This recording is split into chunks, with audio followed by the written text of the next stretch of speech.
और टॉपिक आपको इंशाल्लाह खत्म हो जाएगा आपका। इसमें जो इम्पोर्टेंट है वो मैं आपको बता दूंगी,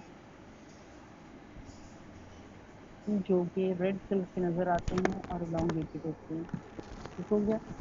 अब इस ग्राम नेगेटिव रॉड्स में डिफरेंट कैटेगरीज हैं। कुछ वो होते हैं जो हमारे इंटेस्टाइन्स में इंटेरिक ट्रैक्ट में होते हैं, कुछ हैं जो रेस्पिरेटरी ट्रैक्ट में होते हैं, और थर्ड कैटेगरी है जो कि एनिमल्स के अंदर पाए जाते हैं, लेकिन वो एनिमल्स में बाय चांस ह्यूमंस में आ सकते हैं। जैसे कि अगर कैटल में कोई बैक्टीरिया है, ग्राम नेगेटिव रॉड है जो कैटल में करता है इन्फेक्शन, तो हम अगर जब कैटल गोश्त खाते हैं, मीट लेते हैं, या हम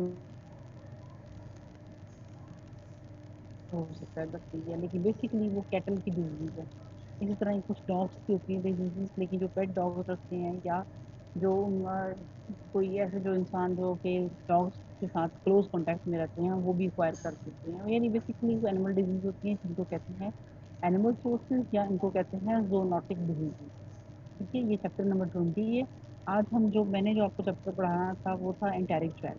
ठीक है, मेरा टॉपिक ये है एंटेरिक ट्रैक्ट। उसमें इंटेस्टाइनल ट्रैक्ट में कुछ ऐसे बैक्टीरिया होते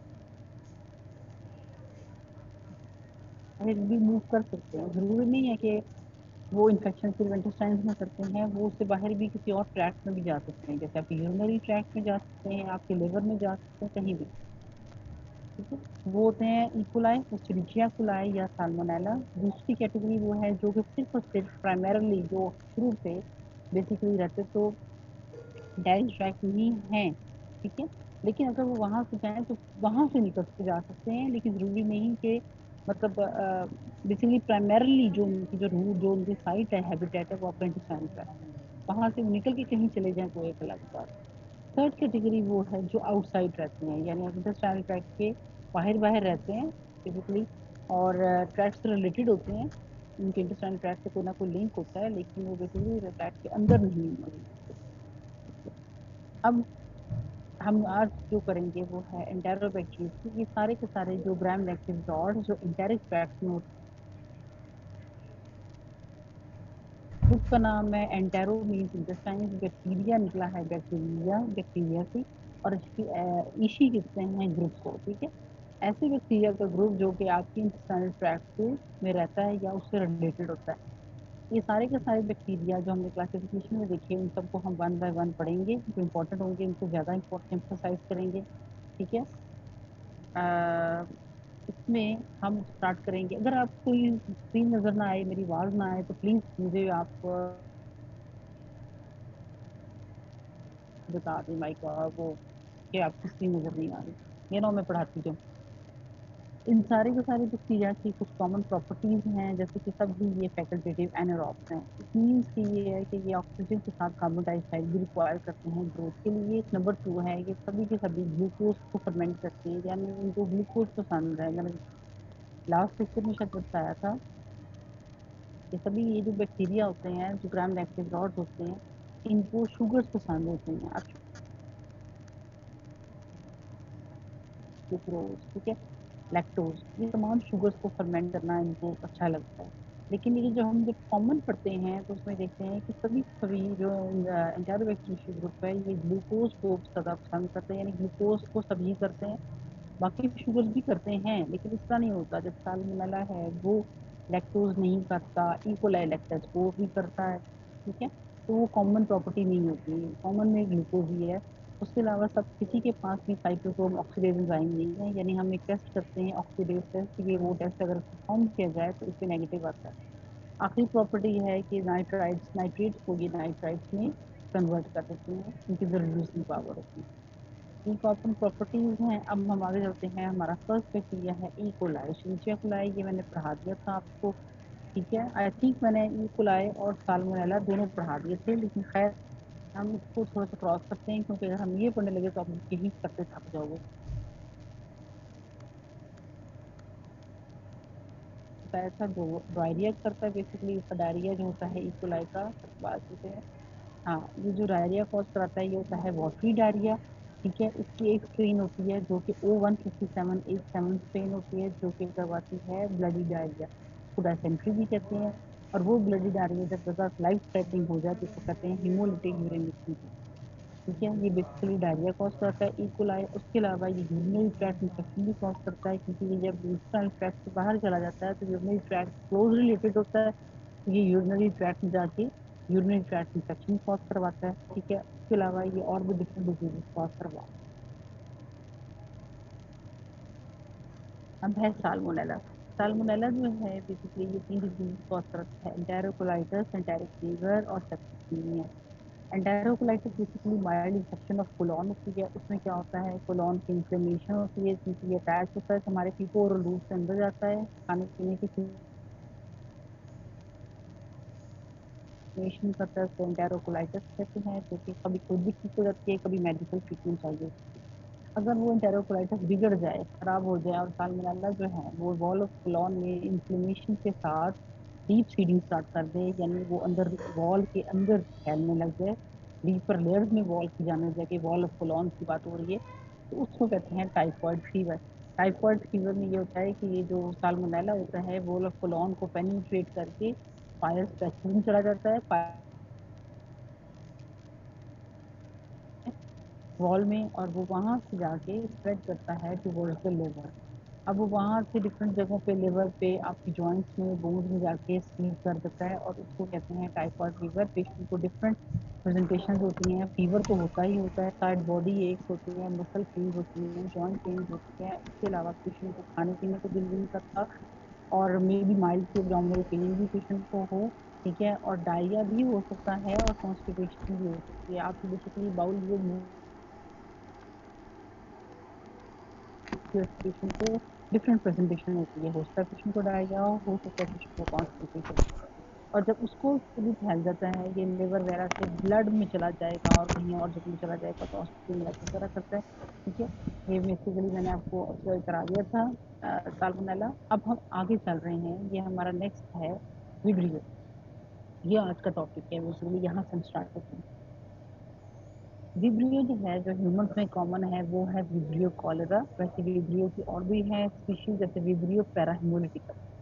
विब्रियो कॉलेरा जो है वो डिजीज कॉज करता है कॉलेरा। कॉलेरा बेसिकली क्या होता है, डायरिया ही होता है, लेकिन वो इतना प्रोफ्यूज डायरिया होता है कि पेशेंट को राइस वाटर स्टूल कहते हैं। इसमें ये होता है कि जो स्टूल की कंसिस्टेंसी पे कहा गया राइस वाटर, क्योंकि जो स्टूल की कंसिस्टेंसी वाटर अलग हुआ होता है पेशेंट का, यानी जो पेशेंट के जो अंदर बॉडी के इवन जो कोलॉन के अंदर आपके इंटेस्टाइन में जो फ्लूइड्स हैं, वो भी डायरिया में निकलने शुरू हो जाते हैं बॉडी से बाहर। ठीक है, और आपकी जो खाया पिया जो होता है, डाइजेस्टिव जो है सारा, वो फीकल मैटर होता है, वो अलग होता है, पानी अलग आ रहा होता है पेशेंट को, इसको कहते हैं राइस वाटर स्टूल। अक्सर सिनेरियो में पेशेंट अगर दिया होता है प्रेजेंटेशन की, पेशेंट आपके पास आया है इमरजेंसी में और उसको ये कंप्लेंट्स हैं और राइस वाटर स्टूल हैं, तो वो फौरन से क्लिक होता है पेशेंट का कि उसको कॉलरा है। ठीक है, cholera basically is a form of diarrhoea in which the patient has. ठीक है, ये इंपॉर्टेंट है जो आप पढ़ोगे। बाकी पैराविजियो पैराहिमोलिटिका से इसको थोड़ा सा देखिए कि ये भी डायरिया ही कॉज करवाता है, लेकिन इसका डायरिया एसोसिएटेड होता है रॉ और इम्प्रॉपरली फूड फूड से, सी फूड से। ठीक है, बेसिकली ये जो हम अक्सर जो लोग ग्रिल करके फिश खाते हैं, ग्रिल्ड फिश खाते हैं, ये रॉ फिश खाते हैं, प्रॉन्स खाते हैं, क्रैब खाते हैं, ये चीज़ें खाते हैं, उनमें ये होता है कि बेसिकली प्रॉपर कुक नहीं हुई होती, और उनके मीट से, ठीक है, पेशेंट में इन्फेक्शन होता है, क्योंकि ये, ठीक है, ये जो सी एनिमल्स होते हैं, तो अगर हम खाने लग जाए और उनको कुक ना करें क्योंकि उसमें बैक्टीरिया मरे ना, तो ये कुक करने का मकसद यही होता है कि जो एनिमल्स या जो मीट हम खा रहे हैं, उनके ऊपर या उनके अंदर भी तो बैक्टीरिया हो सकते हैं। वही बैक्टीरिया जब हमारी बॉडी में जाते हैं तो जाके हमारे अंदर इन्फेक्शन कॉज करते हैं। और वो जो पैरा हेमोलिटिकस भी सेम उसी तरह ही है, जो बेसिकली सी फूड के अंदर होता है, और जब वो हम कंज्यूम करते हैं विदाउट एनी प्रॉपर कुकिंग, तो हमें जाके ये डायरिया कॉज कराता है। थर्ड जो विब्रियो, बेसिकली विब्रियो नहीं है, ये कंपाइलोबैक्टर है। इस कुछ लोग कहते हैं विब्रियो की क्लास है, लेकिन ये अलग है, और हेलिकोबैक्टर, ये दो अलग बैक्टीरिया हैं। कंपाइलोबैक्टर जेजुनाई, कंपाइलोबैक्टर जेजुनाई सिंपल एंटेरोकोलाइटिस करता है, जो हमने साल्मोनेला में पढ़ा, बेसिकली कोलोन की इन्फ्लेमेशन है वो करता है। हेलिकोबैक्टर पायलोराई का आपको पता है, ये अल्सर कॉज कराता है। ठीक है, और ज्यादातर स्टमक में अल्सर कॉज करता है, गैस्ट्रिक अल्सर। इनको वन बाय वन हम देखेंगे, कॉलरा को, विब्रियो कॉलरा, विब्रियो पैराहिमो, ठीक है, ये सारे सारे बुक में आपके विब्रियो में लिखे हुए हैं, इसलिए हमने इकट्ठा यहाँ बताया। विब्रियो जो है कॉलरा, इसको क्या करता है, पैथोजेनेसिस ये करता है कि ये जो बेसिकली ट्रांसमिट होता है फीकल कंटामिनेटेड फूड से। ठीक है, जो खाना पीना ऐसा हो जो प्रॉपरली कुक ना हो, गंदे हाथों में पका हो, या अच्छी प्रॉपर तरीके से उसने कुकिंग ना की हो, वो वहाँ क्या होता है, विब्रियो कॉलरा उससे हमारी बॉडी में एंटर हो जाता है। ठीक है, जब ये बॉडी में एंटर होता है तो बेसिकली क्या करता है, हमारे इंटेस्टाइन्स में जाके अटैच होता है और इंटेरोटॉक्सिन प्रोड्यूस करता है। ठीक है, जो ये इंटेरोटॉक्सिन प्रोड्यूस करता है उसका नाम होता है कोलराजन। कोलराजन कोलोरेजन बेसिकली क्या करती है, सेम इसका वही प्रोसीजर होता है जो हमने ई कोलाई में पढ़ा था। ये एडिनाइलेट साइक्लेज जो है उसको क्या करते हैं, स्टिमुलेट करती है। ठीक है, एडिनाइलेट साइक्लेज को जब स्टिमुलेट करती है तो इंट्रासेलुलर एएमपी जो होती है वो उसकी अमाउंट बढ़ जाती है, साइक्लिक एएमपी की अमाउंट। और उससे क्या होता है बेसिकली कि जो चैनल्स होते हैं ना कोलोन में, जो हमारे जो एंडोसाइट्स होते हैं, जो मतलब एंटेरोसाइट्स होते हैं, उनकी जो पंप्स होते हैं वो अफेक्ट होते हैं, और सारा का सारा जो फ्लूइड होता है सेल के अंदर वो वापस ल्यूमेन में आने लग जाता है। बेसिकली ल्यूमेन में जो जो पंप्स और जो चैनल्स होते हैं वो सारा का सारा एब्जॉर्ब कर रहे होते हैं ना, वो जो ल्यूमेन से अंदर लेके जाते हैं सेल्स में, एब्जॉर्प्शन। लेकिन इसमें क्या होता है, एब्जॉर्प्शन नहीं होता है, एक्सक्रीशन शुरू हो जाती है इसमें, सॉरी एक्सक्रीशन शुरू हो जाती है कि ये जो सेल्स हैं अपना भी फ्लूइड ल्यूमेन में देना शुरू करते हैं। वो क्या होता है बेसिकली सेल्स के अंदर साइक्लिक एएमपी की अमाउंट बढ़ जाती है। ठीक है, और उस साइक्लिक एएमपी की अमाउंट को कौन बढ़ा रहा है, एडिनाइलेट साइक्लेज एंजाइम। और एडिनाइलेट साइक्लेज को कौन स्टिमुलेट कर रहा है, ब्लॉकिंग ऑफ जी प्रोटीन। और ये जो लॉकिंग ऑफ जी प्रोटीन है ये करवा रहा है इसकी टॉक्सिन।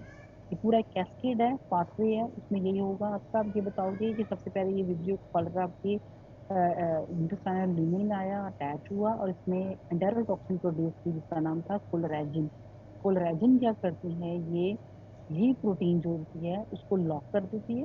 ठीक है, ये प्रोटीन को लॉक करने से क्या होता है कि एडिनाइलेट साइक्लेज एंजाइम स्टिमुलेट होता है। एडिनाइलेट साइक्लेज क्या करता है, एटीपी को एएमपी में चेंज करता है। एएमपी की जब अमाउंट गैरोसाइट्स में बढ़ जाती है तो outpouring outflux of ions and water start हो जाती है। ठीक है, और पेशेंट को, इसको कहते हैं डायरिया। इससे पेशेंट को डिहाइड्रेशन भी हो जाती है, पेशेंट में इलेक्ट्रोलाइट इम्बैलेंस स्टार्ट हो जाता है। ठीक है, और फौरन पेशेंट को ट्रीटमेंट देनी जरूरी हो जाती है, क्योंकि अगर हम पेशेंट को ना दें पेशेंट की डेथ भी हो सकती है, क्योंकि बॉडी का जो अपना फ्लूइड है वो भी लॉस में चला जाता है। इसमें क्या होता है, पेशेंट की क्लिनिकल फाइंडिंग्स में, ये मैंने बोल्ड में भी लिखा हुआ है, राइस वाटर स्टूल्स होते हैं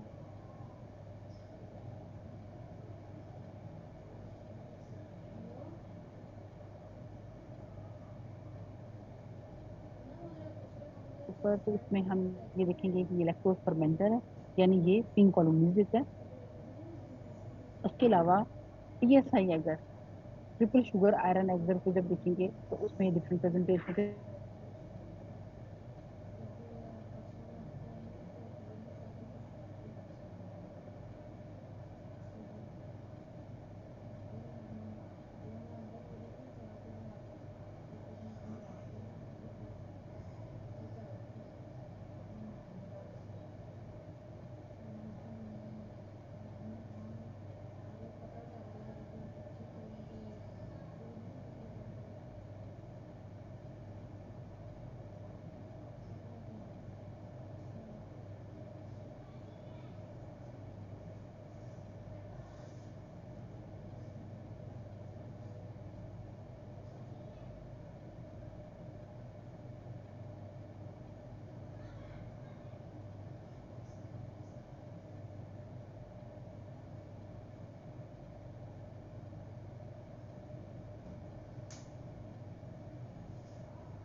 अच्छा, अब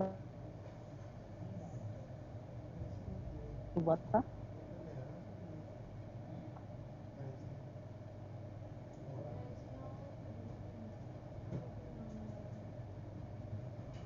आवाज आ रही है आप लोगों को ना?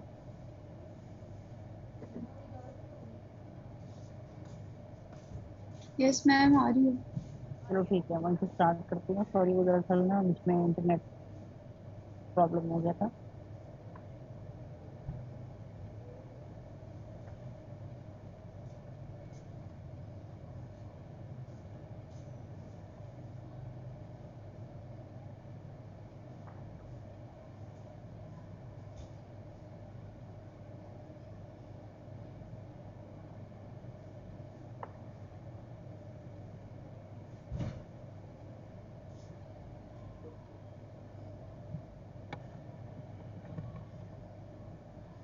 नजर आ रहा है आप लोगों को?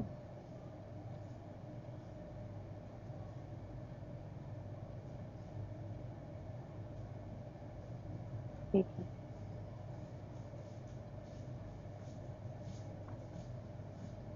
अब हम वहीं से स्टार्ट करते हैं, उसी दोबारा से स्टार्ट।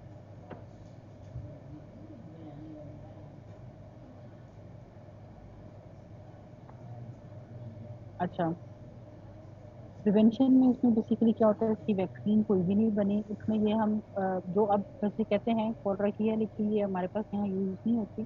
ठीक है, कॉलरा की इसमें हम यही पेशेंट को कहते हैं कि बॉइल्ड क्लीन वाटर यूज करें, इसके अलावा क्लोरीनेटेड वाटर यूज करें।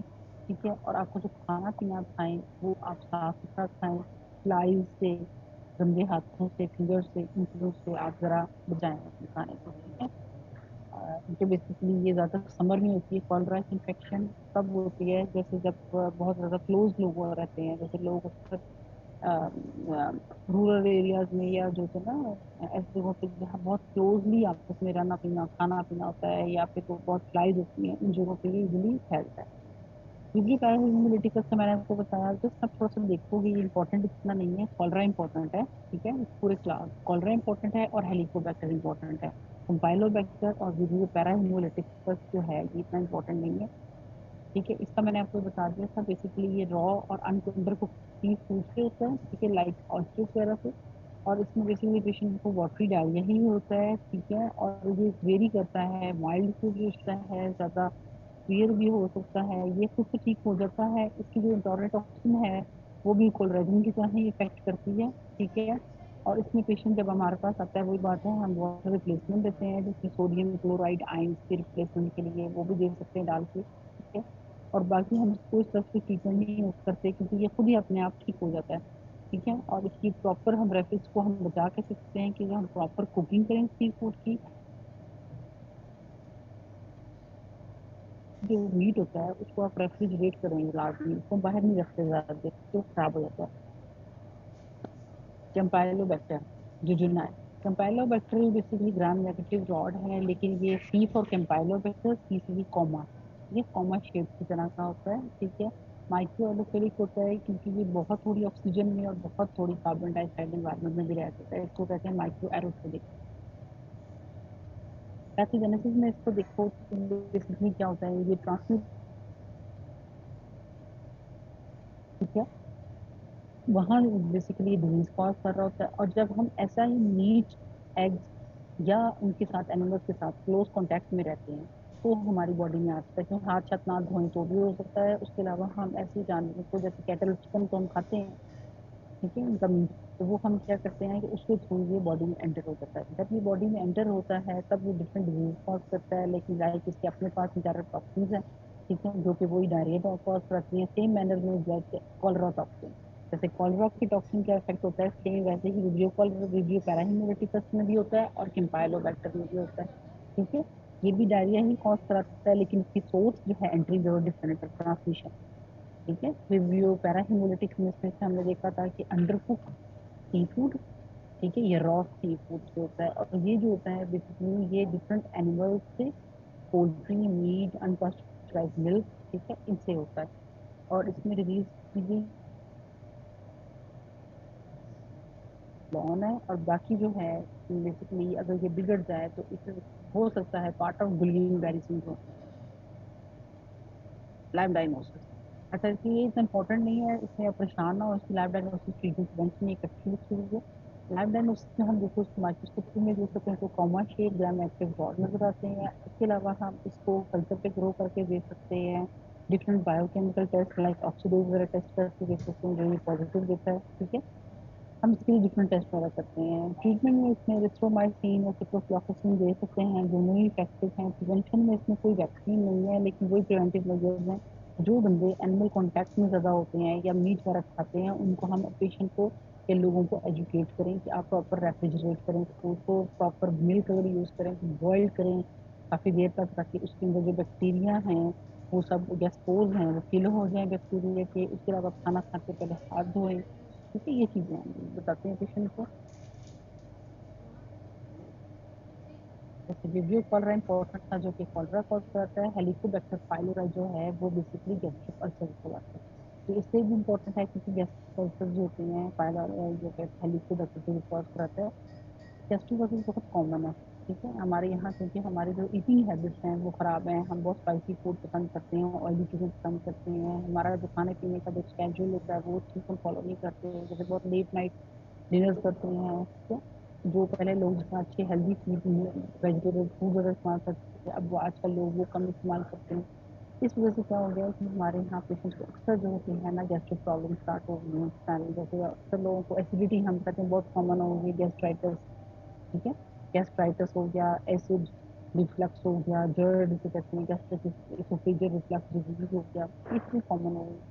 अब ये जो चीज़ें होती हैं इनकी डिफरेंट कॉजेज होती हैं, मतलब खाने इनकी आपकी ईटिंग हैबिट से भी रिलेटेड होती हैं, उसके अलावा आपकी स्लीप पैटर्न अगर ख़राब है तो भी आपको एसिडिटी रहती है, जेनेटिक भी होती है, आपको पता है ओ पॉजिटिव जिनका ब्लड ग्रुप है उनमें ज़्यादा कॉमन होती है एसिडिटी, ठीक है, जो लोग स्मोकिंग करते हैं उनमें कॉमन होती है, इसकी डिफरेंट कॉजेज होते हैं एसिडिटी की। One of the cause of acidity in the stomach is Helicobacter, ठीक है, हेलिकोबैक्टर जो क्या करता है कि आपका जो एसिड कंटेंट है स्टमक का उसको इंक्रीज करता है, जैसे क्या होता है कि आपको you are more prone to gastric ulcer. अब हेलिकोबैक्टर बेसिकली क्या है, it is a gram negative rod और वेरियस पॉजिटिव है। तो करता किस तरह है गैस्ट्रिक अल्सर कि बेसिकली अटैच करता है अपने आप को to the mucus creating cells of gastric report. आपके स्टमक के ऊपर डिफरेंट लाइनिंग में सेल्स होते हैं, कुछ म्यूकस क्रिएटिंग सेल्स होते हैं जिनके साथ बैक्टीरिया अटैच होता है, ठीक है। अब ये क्या करता है बेसिकली, इसका काम क्या होता है कि जो स्टमक के अंदर आपका यूरिया पड़ा हुआ है ना, आपको खाना पीना जो है आपको पता है, आपको यूरिया जो होता है हम खाने की चीज़ों में चिकन में जैसे होता है, मीट में यूरिया होता है, ये यूरिया को ब्रेक डाउन करता है इनटू द अमोनिया सोडियम वगैरह है। इसके पास एक एंजाइम होता है यूरिकेज जो कि क्या करता है, जो आपके स्टमक में यूरिया कंटेंट को होता है ना, जिस खाने के अंदर यूरिया होता है उसको तोड़ के कन्वर्ट इनटू द अमोनिया और द सिंपल गैस, ठीक है।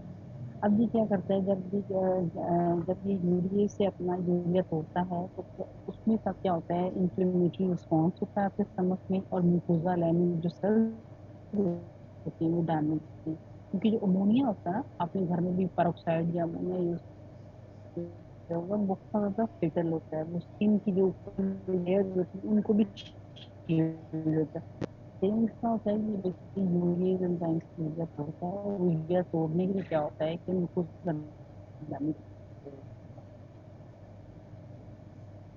जब लाइनिंग प्रोटेक्टिव मिलता है तो आपकी जो होती है ना वॉल ऑफ स्टमक उसको खराब करना शुरू हो, ठीक है, उसको खराब करने देते हैं जिससे पेशेंट को गैस्ट्राइटिस और अल्सर फॉर्मेशन।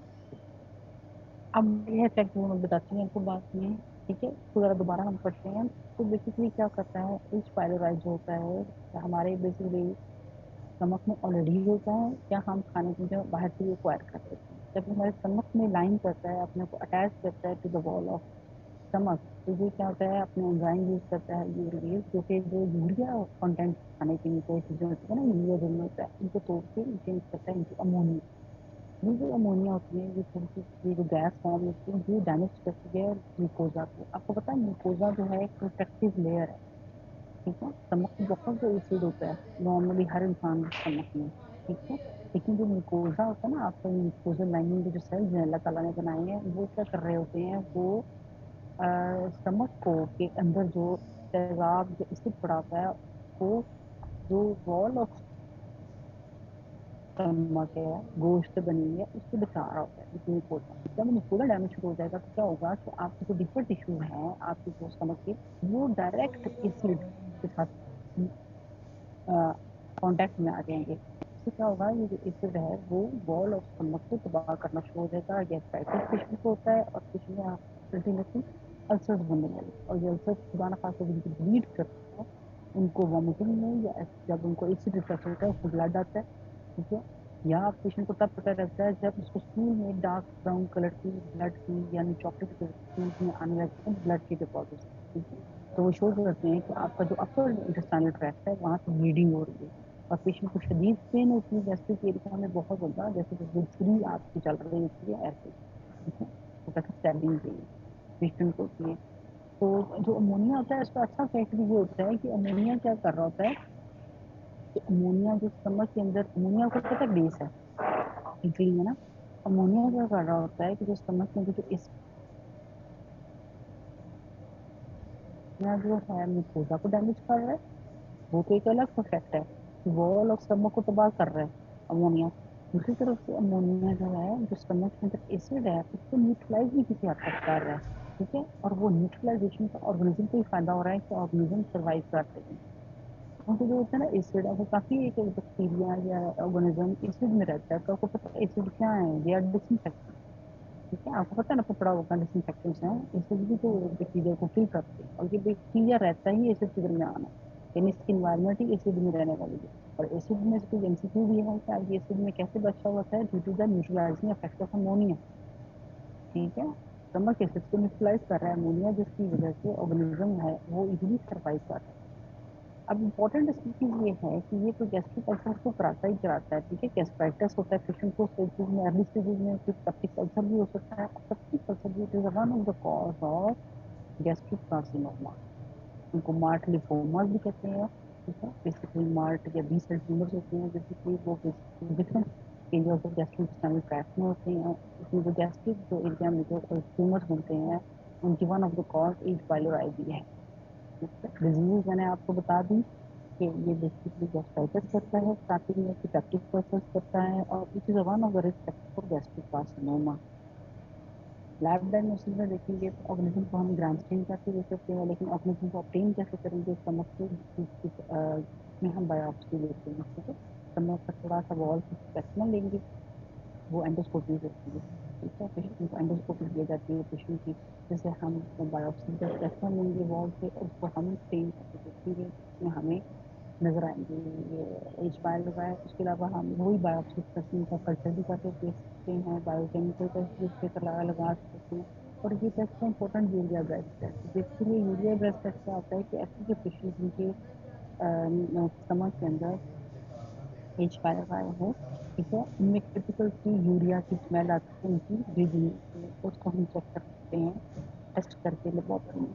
ट्रीटमेंट जो होती है इसमें हम कहते हैं कि ऐसे प्रॉम्प्ट ट्रीटमेंट पेशेंट को ज़रूरी होती है। अगर ऐसा पेशेंट डायग्नोज हो जाए जिसको अल्सर हैं, चाहे वो एच पाइलोराई की वजह से भी हो सकते हैं, वैसे भी हो सकते हैं अल्सर, तो हम पेशेंट को फॉरन से एंटीबायोटिक देते हैं, मॉक्सिक्लिन और मेट्रोनिडाजोल का कवर देते हैं। इसके अलावा और कितने बिस्मुथ सॉल्ट, जैसे जिसके जैसे वो आता है इनो के नाम से आता है, ठीक है, वो बिस्मुथ सॉल्ट है। और भी डिफरेंट है, जैसे राइजोपिस्टा है, काफ़ी वगैरह जो पेशेंट को देते हैं, बेसिकली वो गैस्ट्राइटिस को क्योर करते हैं। उसके अलावा वैक्सीन और उनको और प्रिवेंटिव मेजर्स नहीं है, बस ये सिंपल प्रिवेंटिव मेजर्स होते हैं। जो पेशेंट गैस्ट्राइटिस ठीक होता है उनको हम अक्सर कहते हैं राइजो का कोर्स करा लेते हैं, वो 14 दिन का, तो ये होता है कि एक दफ़ा आपका स्टमक सही हो जाता है। फिर उसके अलावा हम पेशेंट को ऐसे लोगों को योगर्ट हो गई, ये सारी चीज़ें होंगी, ठीक है। और हम उसमें पेशेंट को भी कह सकते हैं कि आप लेट नाइट डिनर्स ना करें, फ्राइड चीज़ें कम खाएं, ताकि जो आपका अल्सर जो बन रही है ना, या ये जो आपका गैस्ट्राइटिस है एग्रीवेट, बेसिकली वो क्योर नहीं होती, वो उसको एग्रीवेट करने से रोकना, ठीक है, क्योंकि वो भी एग्रीवेट है। हम ये जो है यहाँ तक खत्म किया विब्रियो का ग्रुप, जिसमें विब्रियो कॉलरा था, पैराहेमोलिटिका था, कैम्पाइलोबैक्टर था और एच पायलोरा। तो सारे ग्रुप में जो आज का टॉपिक है, उसमें सारे ग्रुप में सबसे इम्पोर्टेंट था vibrio cholera and H pylori, helicobacter था। और जो लास्ट टाइम मैंने पढ़ाया उसमें ई कोलाई साल्मोनेला दोनों ही इंपॉर्टेंट है, पर साल्मोनेला बहुत इंपॉर्टेंट है। साल्मोनेला पे टाइफाइड फीवर पे बहुत क्वेश्चन आते हैं, टाइफाइड फीवर कैसे होता है, उसकी पैथोजेनेसिस क्या आते हैं, ठीक है। उसके अलावा उसकी ट्रीटमेंट प्रिवेंशन वगैरह भी आ सकता है, वो अपनी बहुत अच्छी तरह करना है टेस्ट के लिए भी, टाइफाइड फीवर। उसके अलावा आपको जो कॉलरा बहुत अच्छी तरह करना है, रिटर्न के लिए पढ़ना सब कुछ है, एमसीक्यू के साथ यू को भी आ सकता है। और थर्ड नंबर पे आपने हेलिकोबैक्टर, ठीक है। अब मैं आपको बता रही हूँ क्लेब्सिला, इकोलाई और क्लेब्सिला अक्सर आपस में रिलेटेड होती हैं, ये नहीं कि इनकी डिजीज भी इधर से होती हैं ऑलमोस्ट, वैसे भी ये दोनों ही लैक्टोज फर्मेंटर हैं, लैक्टोज फर्मेंटेशन करते हैं। क्लेब्सिला क्या करता है, गैस्ट्रिक कॉजेज। आप लोगों को आवाज आ रही है ना? जी मैडम।